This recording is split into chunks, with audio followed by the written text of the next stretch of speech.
안녕하세요. 저는 30대 중반의 임신 7개월 차 애비 엄마입니다.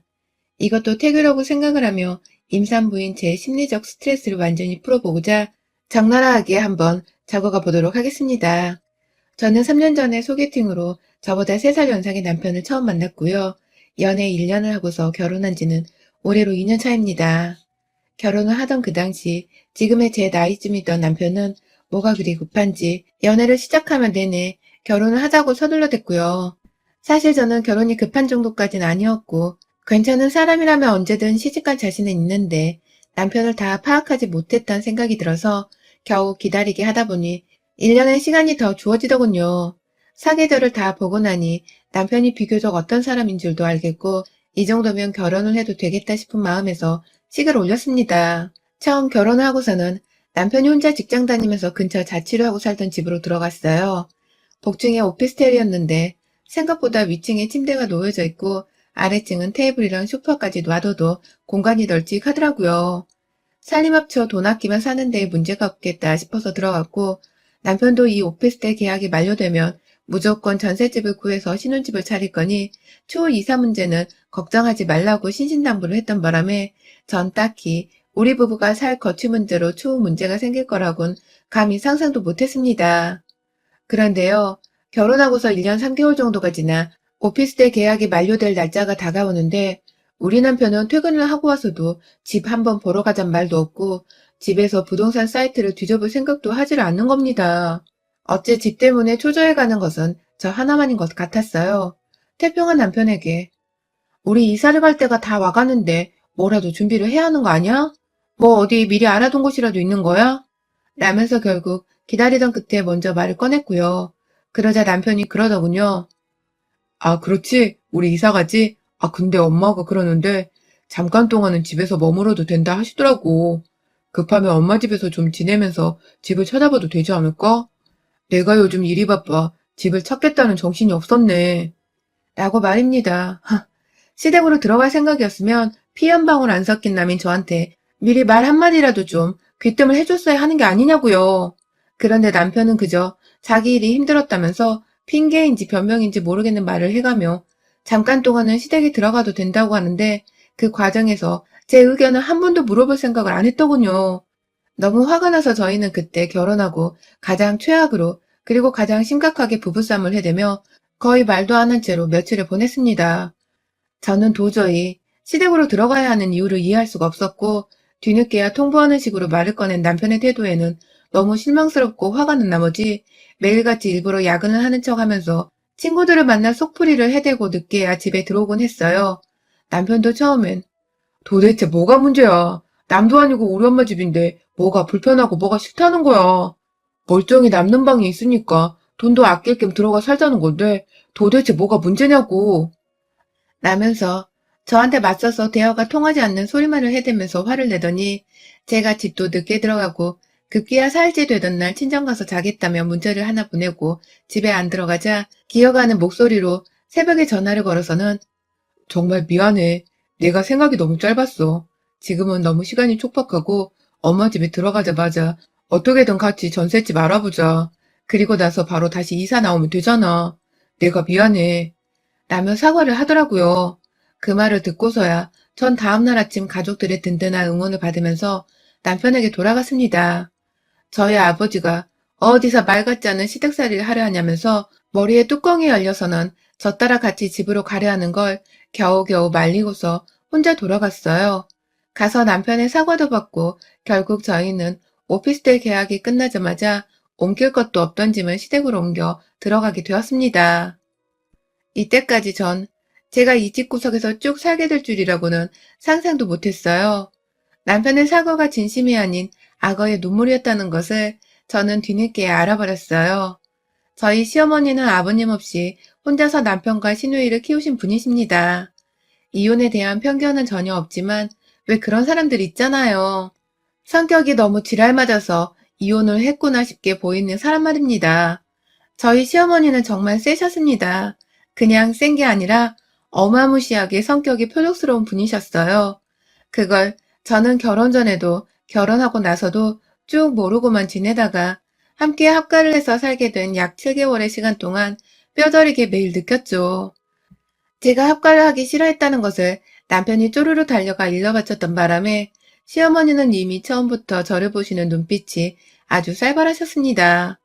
급기야 이삿짐을 모두 옮기고서 남편이 어릴 적에 지냈던 방으로 들어가는 순간 크기가 너무 작고 침대 하나만 들였는데도 방의 절반 이상이 다 사라진 꼴을 보고서 저도 모르게 한숨을 지었는데요. 뒤에서 그걸 들어버린 시어머니는 왜 남의 집구석에 와서 한숨을 쉬고 지랄이야! 라고 하시더라고요. 저 정말 결혼을 하면서 제가 시어머니 되는 분께 지랄이냐는 소리를 들을 줄이라고는 꿈에도 생각을 못했네요. 남의 집구석이라고 말씀을 하시는 거 보니 제가 남편에게 합가하기 싫다고 투정 부렸던 것을 다 전해 듣고는 저한테 똑같이 투정을 부리시는구나 싶기도 했고요. 급하게 사과 말씀을 드리고 방 안으로 들어갔는데 미래의 내 처지가 막 그려지는 것 같아서 어찌나 눈물이 나던지요. 제가 모은 돈이 없는 사람도 아니었고 남편도 경력이 있는 직장인이었으니까 저희가 어떻게든 돈을 모으면 괜찮은 전셋집 하나 정도는 얼마든지 구할 수 있을 줄 알았어요. 그런데 남편은 제가 생각했던 것보다 훨 능력이 없었을 뿐만 아니라 모아놓은 돈도 없는 사람이더군요. 게다가 혼자 계신 시댁의 시어머니까지 이렇게 최악인 사람이라니 눈물이 나지 않는 게 이상할 정도였습니다. 조만간 집을 나갈 수 있다는 희망만을 가진 채 정신을 차리고서 시댁에 들어가 살자마자 저는 최대한 퇴근하고서 혼자라도 집을 알아보고 다녔어요. 남편에게 연락해서 같이 집 보러 가자고 하면 갑자기 야근이 있다면서 못 간다고 하질 않나. 몸이 피곤해서 다음에 가자고 미루질 않나. 하다 이제 겨우 엄마랑 오랜만에 같이 사는 건데 조금만 더 같이 살면 안 되냐는 본심까지 드러내면서 제게 집을 구하지 말라고까지 하는데 정말 이런 마음을 먹으면 안 되는데 사람이 분노 조절이 안 되니까 눈에 뭐가 보이기라도 하면 싹 다 불질러버리고 싶기까지 하더군요. 결국 그렇게 2달을 더 시댁에서 보내고 있었고 저는 출근하는 길이 그렇게 행복할 줄은 시댁에 살면서 처음 알았습니다. 오죽하면 출근하러 가는 길이 세상 가장 행복하고 이 시댁에서 탈출을 한다는 생각에 기쁘기까지 했을까요? 그런 제 마음을 아는 건지 시어머니는 어떻게든 저 하나 골탕을 먹이겠다면서 아침 출근 준비를 하는 저한테 너는 시험에 아침 한번 차려주고 가는 꼴을 내가 언제 볼 수 있을런지 모르겠구나. 아침에 좀 한두 시간 일찍 일어나서 밥 한 끼 차려주는 것이 다일 텐데 안 하는 걸 보면 시어미를 향한 정성과 존경이 부족한 거지. 라면서 출근하는 사람 마음 불편하게 아침밥 타령을 하셨고 매일 말하다 보니 나중엔 그 잔소리가 퍽 익숙해지기라도 한 것인지 나중에 저거 진짜 사람 말 한 귀로 듣고 한 귀로 흘리는데 도가 텄다니까. 진짜 볼 때마다 짜증나 죽겠어 정말. 출근하는 길이 좋으면 처 웃지를 말고 그냥 쥐 죽은 듯이 조용히 나가. 너 같은 며느리 100가만히 줘도 필요 없으니까 그러고 그냥 나가선 그냥 아예 들어오지도 마. 꼴보기 싫어 죽겠어 정말.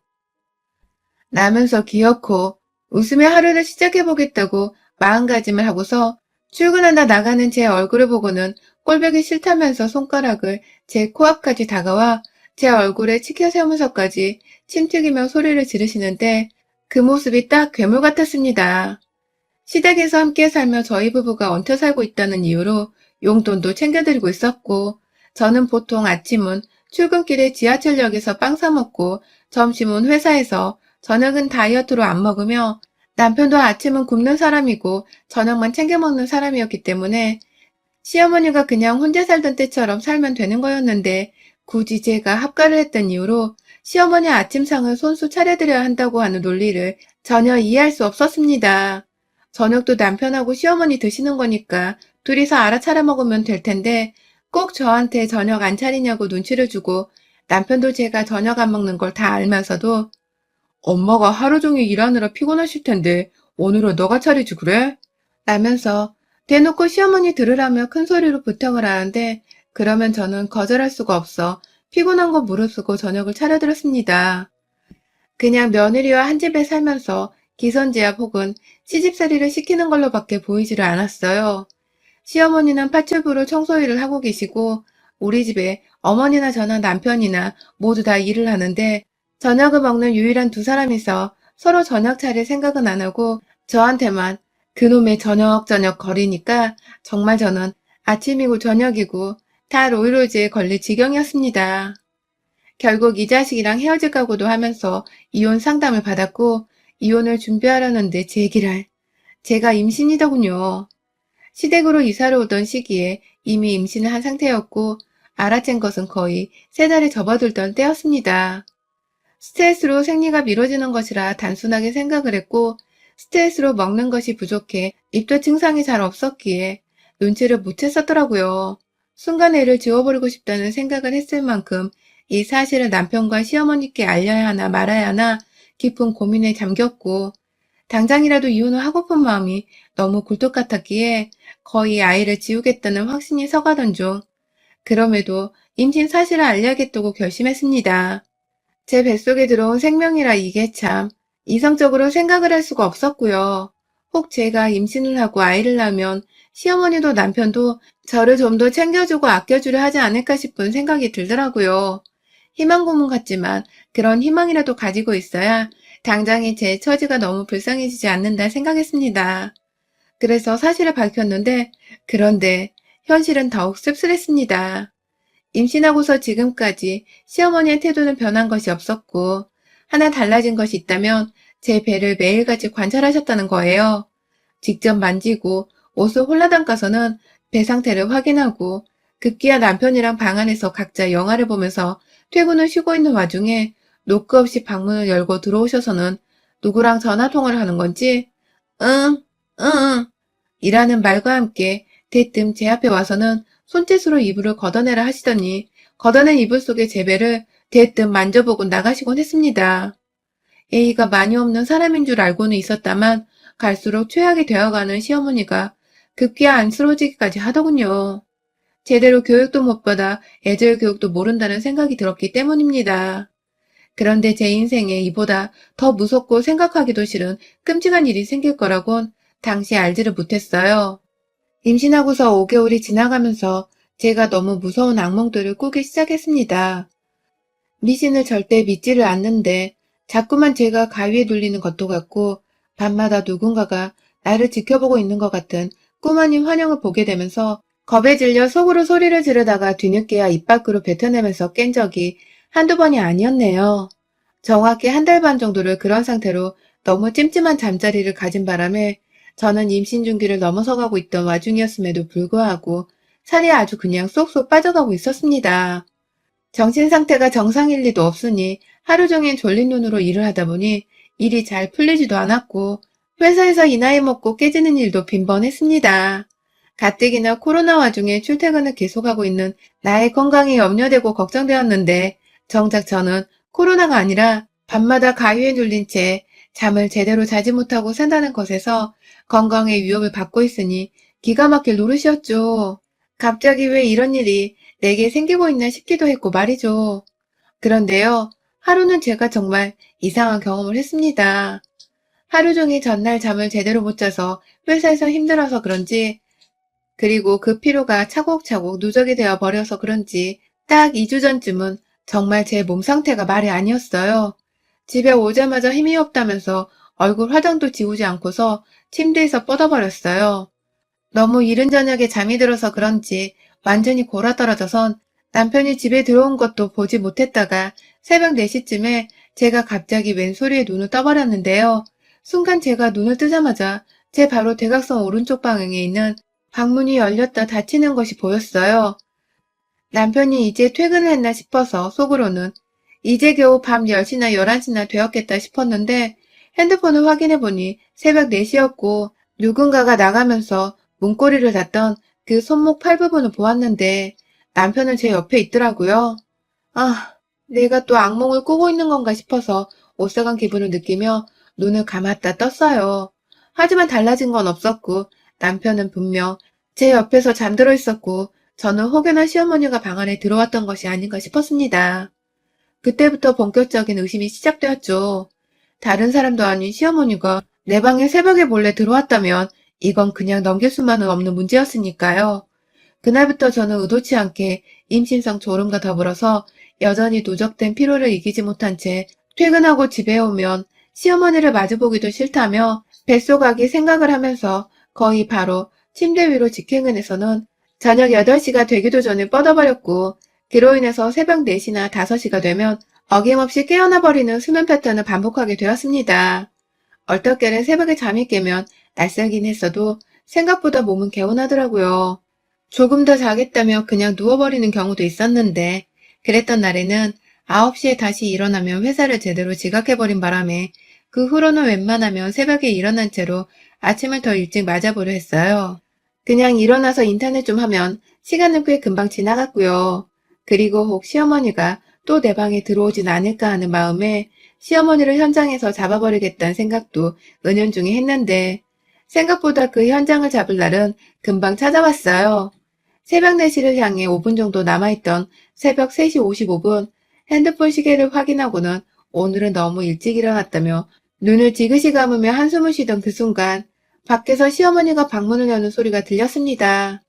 순간 저도 모르게 이불 속 제 손으로 옆에 남편이 자고 있는지를 확인해 보니 다행히도 남편의 손이 제 손에 잡히더군요. 밖에서 들려오는 소리가 자꾸만 이상하리만큼 저희 방 가까이로 다가오고 있음을 느끼고는 눈을 지그시 감았다가 어두워서 잘 안 보일 것이라며 눈을 살짝 실눈으로 뜬 채 문가를 지켜보고 있었는데, 내실을 코앞에 뒀을 것이라고 생각이 들던 그 순간 방문이 열렸습니다. 그리고는 시어머니가 나타났어요. 그리고 조용히 들어와서는 조용히 저희 침대 가까이로 오시는 시어머니의 손에 든 걸 본 순간 저는 실눈을 뜬 채 속으로 얼마나 큰 비명을 질러댔는지 모릅니다. 순간 겁먹고 몸에 경직이 일어날 뻔했어요. 글쎄 그 손에는 아무리 어두컴컴한 방 안이라도 선명하게 보이는 거대한 가위가 들려 있었습니다. 그걸 한 손에 잡아 들쳐올리고서는 살며시 다가오던 시어머니는 벽 쪽에 누워있던 제 머리맡에 다가오더니 급기야 제 머리카락을 아주 쥐뿔만큼 움켜잡았는데요. 뭔가 느낌상 제 머리카락 한 가닥만 겨우 잡아 당기는 듯 하던 그 순간 제가 저도 모르게 소름이 끼쳐 죽겠었던 나머지 무섭다고 비명을 질러버렸습니다. 아! 이게 뭐야? 당신 지금 뭐 하는 거야? 나 죽이려고 환장한 거야, 뭐야? 여보, 일어나봐. 일어나봐, 여보, 얼른. 라면서 불이 났게 방안 조명을 켰고요. 그 와중에도 오금이 저린 나머지 온몸이 막 부르르 떨리는 와중에 남편도 놀라 자빠져선 일어나 제 상태를 살피다 제 머리맡에서 가위 하나를 들고 있는 시어머니를 본 순간 으아 하는 괴성과 함께 나자빠지며 방바닥에 주저앉았어요. 엄청 둥글고 큰 쇠가위를 들고 있던 어머니를 보며 공포에 사로잡힌 저희 부부는 멀찌감치 떨어져 어머니께 아무 말도 못하고 있었고요. 그러자 어머니는 뒤늦게야 자신의 손에 든 가위가 생각났던지 후다닥 던진다는 게 그만 그걸 저희 침대 위에 놓아버렸어요. 그 꼴을 보며 저는 이게 다 뭐예요? 미쳤어요? 라며 배를 부여잡고 소리를 질렀고 남편도 이번만큼은 제가 소리를 질러대도 문제될 것이 없다 생각했는지 절 가만히 내버려 뒀는데요. 시어머니가 그 순간 아이고 내 정신 좀 봐라. 그냥 잘 자고 있나 확인만 해보려 온 거야. 라면서 방 밖으로 도망을 가려는데 제가 시어머니의 뒷덜미를 잡았습니다. 그리고는 아까 내 머리카락을 한 가닥 짚더니 여전히 손 하나를 무언가 잡고 있듯이 꼭 쥐고 있는 시어머니의 자세가 의심스러워 손을 들쳐 올리니 희미하게 긴 머리카락 하나가 보였어요. 제 머리카락 말입니다. 그걸 보자마자 제 온몸에 소름이 쫙 돋으면서 머리카락을 어머니 손에 놓치게 하며 귀에다 대고 소리쳤어요. 당신, 내 머리카락 뜯어 뭐하는 짓거리야? 뭐 내 뱃속에 있는 내 자식이랑 유전자 검사라도 하겠다는 거야? 라며 어떻게든 뭔가 알아내겠다고 벼르다가 시어머니의 뒷목을 끌어당기면서 시모방으로 뛰쳐갔습니다. 가서 시어머니를 방구석에 던져버리고선 무슨 짓을 한 건지 보이라면서 그 앞에서 동네 떠나가라 소리를 지르며 시모 물건들을 던져대기 시작했고요. 그러다 시모 화장대에 있던 시뻘건 직사각형 상자 하나를 집어던지게 되었는데 그 안에 든 내용물이 방바닥에 떨어지게 되면서 저와 제 뒤에서 절 말리던 남편까지 우리는 모두 경악을 금치 못했습니다. 글쎄 그 안에는 그간 한두 번 잘라냈던 것이 아닌 건지 제 머리카락으로 추정되는 무수히 많은 머리털들이 먼 한자에 적힌 시뻘건 봉투 안에 흥건하게 들어가 있었고 그 바로 옆엔 누가 봐도 저인 것으로 추정이 되는 팬티를 입은 웬 볏짚 인형이 큼지막히 송곳바늘에 온몸이 찔려서는 흉악하고 끔찍스러운 모습을 갖추고 떨어져 있는데 그만 제가 시어머니께 달려들어서는 나를 저주하려 한 거야? 네 손주까지 베고 있는 나를 저주하겠다고 내 머리카락을 뜯고 인형의 목까지 찌른 거야? 라며 머리끄댕이를 잡아당기며 사족을 보수는 시어머니께 손찌검을 여러 대 날렸습니다. 그보다 더한 짓도 해야겠다면서 두드려 팰 방망이 같은 걸 찾는 도중 시어머니도 이렇게 들키게 된 것이 쪽이 팔리긴 했던지 변명이라고 뭔 말을 꺼내더군요. 네 뱃속에 있는 애가 흉물이 되잖니. 그 애가 널 쏙 빼닮았다고 하는데 낳아봤자 하나 소용없다고 하는데 굳이 낳을 필요는 또 뭐야. 확 지워버리는 게 내 아들놈한테도 좋은 거지. 결국 너한테도 좋은 거고. 라고 말해줘. 세상에, 그러니까 시모는 제가 마음에 들지 않아 죽겠던 와중에 어디서 점을 봤는데 제 뱃속아기가 저를 쏙 빼닮았다고 하는 말을 듣곤 그 애를 죽여버리겠다며 무당의 굿까지 해서는 무당이 쓰는 가위까지 집안에 흉물스럽게 들고 와서는 그걸로 제 머리카락을 자르며 지 혼자 저주를 퍼붓고 있었더라고요. 굿이나 귀신을 절대 믿지 않는 무교인 저인데도 최근 들어 계속해서 악몽을 꾸고 몸이 찌뿌둥한 게 이상하다 싶긴 했더니만 이게 다 설마 시어머니의 저주 때문이라 생각을 하니 다시금 온몸에 소름이 돋았습니다. 저는 그 새벽에 출근 준비고 뭐고 도저히 맨정신으로 여기서 살 수 없다면서 짐을 싸서는 혼자 집을 나가겠다며 뛰쳐나왔고 남편은 여전히 저보다 충격을 먹었는지 시어머니 방 한켠에 쭈그려 앉아 도대체 왜 그랬어, 왜? 라며 울부짖다가 나중에야 제가 집을 나가자 절 따라 나와서는 애기 생각을 해서라도 몸 무리하지 말라고 직접 바래다 주고 처가댁에 내가 말씀드릴 기회를 달라면서 절 태우더라고요. 그리곤 저희 친정애와 한참을 화내고 역정내는 저희 부모님 앞에서 무릎을 꿇고 사죄를 하며 자기 엄마가 저지른 이 황당무계하고 소름 돋는 일에 대한 용서를 대신 구했습니다. 저는 그 길로 남편을 대신해 시댁에 남은 저의 모든 짐들을 빼 친정으로 이사를 왔고 남편도 꼴보기 싫다며 남편은 집안에 들어오지 않았어요. 남편은 이해한다며 당분간은 자신이 시댁에서 지내며 둘이서 살 전셋집을 바로 알아볼 테니 아무 걱정하지 말고 있으라며 저를 달랬고 지금도 남편은 전셋집 찾는다고 혼자 집 보러 다니면서 집 사진을 찍어 저한테 보내주고 있습니다. 저는 남편이 따로 살 노력이라도 하고 있는 것을 전과 비교했을 때 더욱 높이 사며 이 자식이 얼른 전셋집을 구해오기만을 기다리는 중이고요. 뒤늦게야 시어머니는 남편을 통해서 그리고 직접 제게 연락을 하려는 시도를 하며 내가 무식하고 철이 없어 못할 짓을 했다. 진심으로 미안하다. 라며 문자를 보내오셨고 그러면서 자기 집으로 다시 들어와 살면 다시는 똑같은 일이 없을 거라는 말까지 하는데 그 마지막 말에 확 깨서는 절대로 그 집 구석에서 당신과 같이 잠을 잘 일은 앞으로 없을 거란 답장을 하며 거절을 했네요. 시어머니도 알겠다고 미안하다고만 다시 사과를 하시며 합가하란 말은 다시 꺼내지 않고 있고 말입니다. 살다 살다 자기 손주가 며느리를 닮았다고 뱃속에 있는 애를 죽이려고 사주까지 하고 저주를 했다는 시어머니는 처음 들어봤습니다. 이 정도로 저나 아들인 남편에게도 이건 정말 충격과 공포에 오금이 저리는 짓거리였어요. 다시는 시어머니를 마주하지 않아도 되는 계기를 마련해 주셔서 감사한 마음을 가져보면서 두 번 다시는 제가 그 집 구석에 발을 디디나 어디 한번 지켜보려 할 겁니다. 절대로 다시는 나랑 내 새끼 저주한다고 내 머리카락을 뜯어가고 인형에 송곳 찌른 그 할망구를 마주할 일은 내 인생에 다신 없을 것입니다. 여러분의 생각은 댓글로 남겨주세요. 오늘도 시청해주셔서 정말 감사합니다.